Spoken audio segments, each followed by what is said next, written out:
Well, it appears Feminist Frequency is shutting down. Who didn't see that one coming? Probably Anita Sarkeesian. I think the rest of us probably did. Anita Sarkeesian is best known for Gamergate. You know, that thing that happened in 2014 that nobody gives a shit about anymore.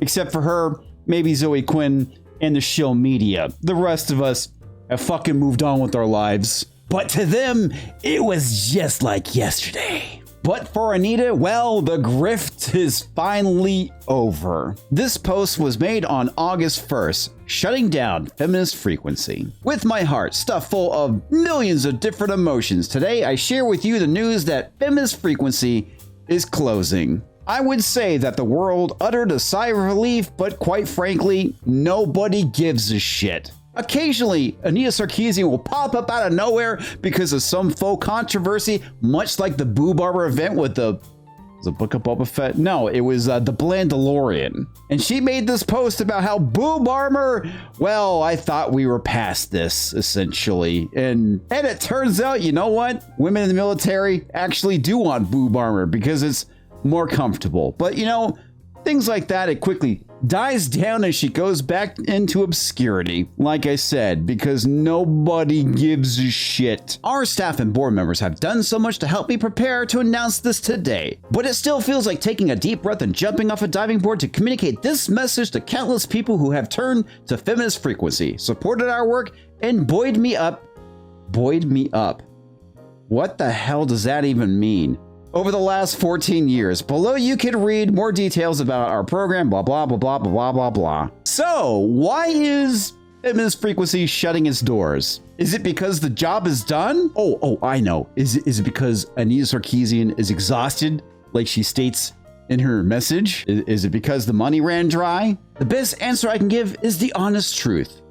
I'm exhausted. The money ran out, didn't it? I know that's not unusual for nonprofits to have a life cycle shorter than a lot of people would like. The reality is it probably went on a lot longer than most people would have cared it to.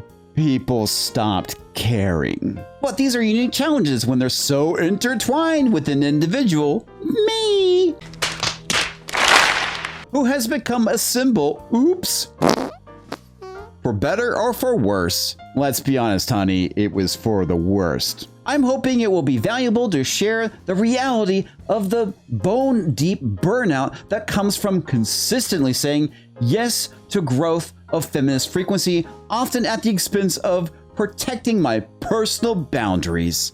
Already playing the victim, I see. This is what she does all the time. Remember, criticism is harassment, which I'm pretty sure is what this video will be labeled because I'm criticizing her. And the workload of our team. While I've said my piece about the harassment myself and others have experienced over the last years, reflecting on it, I can express both a sense of pride that conversations about online abuse have become a part of our lexicon, and a reality that has come at a cost of my health and well-being. And so, while there has been so much value to this project and its different iterations over the years, there is also value to a project's coming to an end when they can no longer be best served.